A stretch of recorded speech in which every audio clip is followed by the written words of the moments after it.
I started drawing when I was about 7. So my aunt, God bless her, she introduced me to drawing. She pulled me over to the side, showed me how to draw a tiger, and ever since then I was pretty much enamored with drawing, at least figuring that I could put things on paper from the mind. As I was growing older, I'd say about maybe 6th or 7th grade, that's when I really got introduced to charcoal.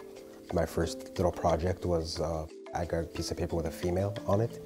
If I just used charcoal on charcoal paper, used the grid method, put everything down and everything came out just as it looked on paper. And I think because of the way it came out, looking as realistic as it did, that's what got me into making everything look so real. And I love animals, so that's how I ended up jumping into wildlife.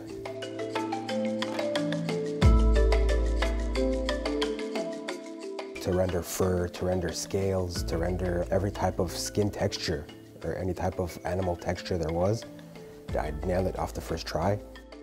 It's not just for selling artwork. You know, I figure if I could put both my passions together, animals and art, I could use that to give whatever portion of sales that I make to sanctuaries, to wildlife, to wildlife conservations, foundations, and it seems more fulfilling to me.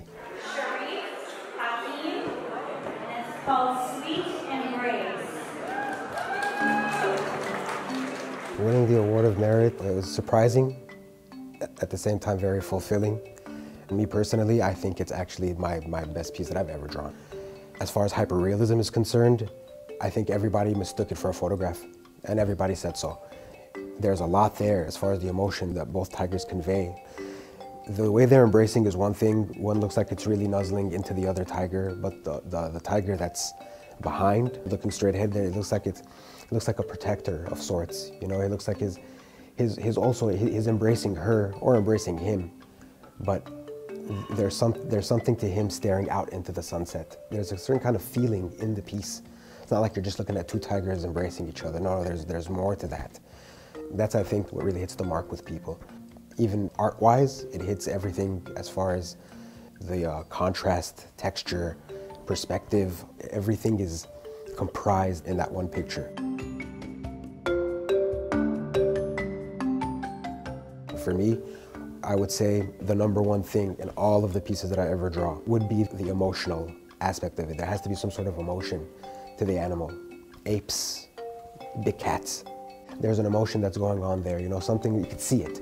So I contacted the photographer, and fortunately, you know, he contacted me back right away. And he said, yeah, he said, you can go ahead and draw that. So I was right on it. It took me about 3 to 4 weeks, something about 150 hours to draw. There were no shortcuts. Every stroke was literally, you know, I've made thousands and thousands and thousands of strokes. And then again, so I can create the depth in the piece, that's just one layer. So after all those strokes, that's just one layer. Soften it up with a brush so I can get those soft touches and go back over it again with all those strokes. That's the second layer, and rinse and repeat 3, 4, 5 times. I want the viewer, I want the spectator to feel my drawing, to look like they can, you know, almost smell the scenery, feel the fur, feel the scales. I try to make that a part of my artwork.